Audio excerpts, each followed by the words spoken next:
Right everyone, Worms Forts Under Siege. This game you've probably never heard of, and it's probably for a good reason you've never heard of it.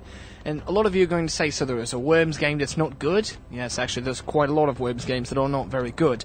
But anyway, this game is, it's a massacre of the franchise basically. So you got your options, you've got your single player, multiplayer, and options, sorry. Team options gives you all this customizable stuff for your guys. You know, you got your gravestones when you die, special weapons, your hats, team sounds and all that. There's not a lot of customizable stuff. There's a few, as you can see, but there's nothing that great, and there's nothing really all that awesome about it. You know, the customizable stuff. Multiplayer, that's for online. That's no use of us anymore. You can play with another player too, so you can play at least 2 players up here. Which you'd think would be fun, but you're going to see when we play the game. So, play tutorial, campaign mode, the trials, and view gallery. That's single player mode. Viewing gallery. This is basically, you know, little pictures and stuff from what I can see in little movies and all that. You know, I don't really know anything about that. It's not really important to me. The trials. This is challenges and all that stuff. And then you've got campaign mode, which is basically also challenges. So you've basically got 2 challenge modes. You've got a tutorial mode, which is very long and very helpful if you've never played this game before. You don't really get to pick your own team. You don't get to pick any of the rules or anything, and it just jumps you right into the game. Which is great for anyone who's a real big fan of the game, you know, because you could just jump right into it. But you can already see I'm not able to really do anything.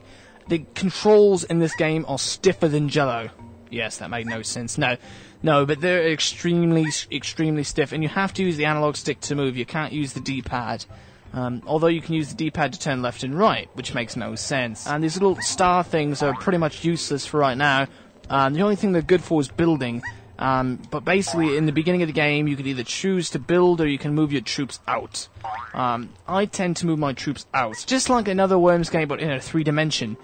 The only problem is it's not done right at all. It's horrible. I can't even tell what I'm walking on. I thought that was water I was walking on. The camera's awful. Let me show you what you can do with the camera. So you can have an aerial view, or you can do this kind of thing. You do get reinforcements and all that stuff as well, just like when you play the other games.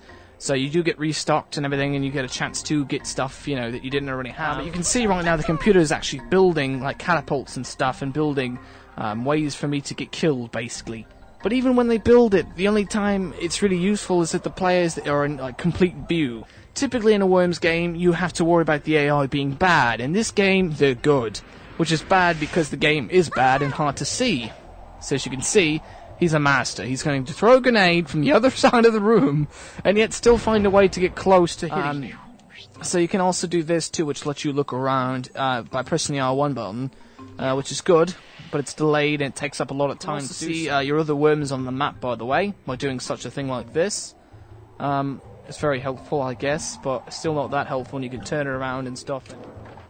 So you can build by doing this, and basically you want to put your little tower anywhere that you think is going to be able to, you know, hit someone. But notice that big statue in the middle is going to get in the fucking way. So we're going to see what happens. Tower built. Now, all you need to do is go by one of the stars to actually build it, and you don't have to build it at that star, as you've just seen. I built it on another one.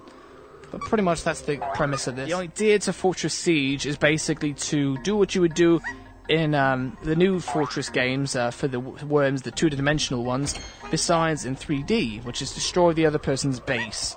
The only time you don't need to destroy the other person's base is if you've destroyed all the worms.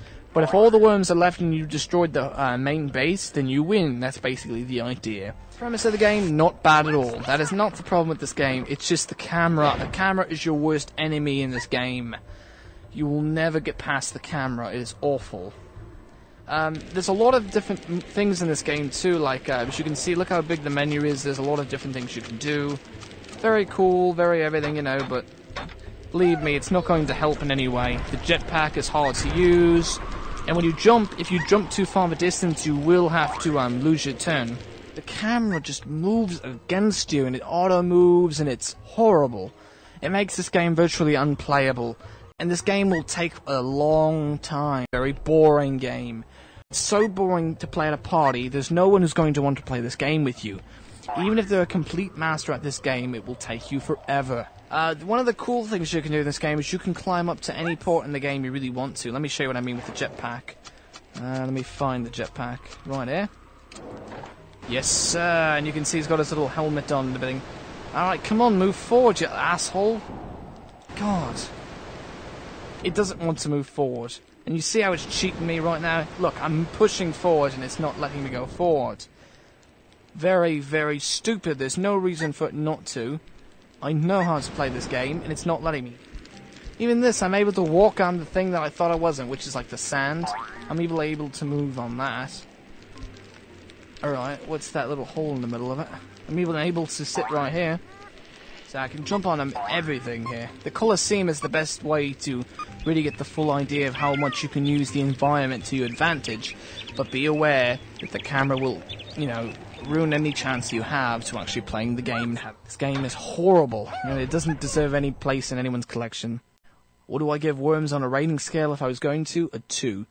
Great idea, but not a very good execution. Horrible game, and I don't recommend anyone picking it up.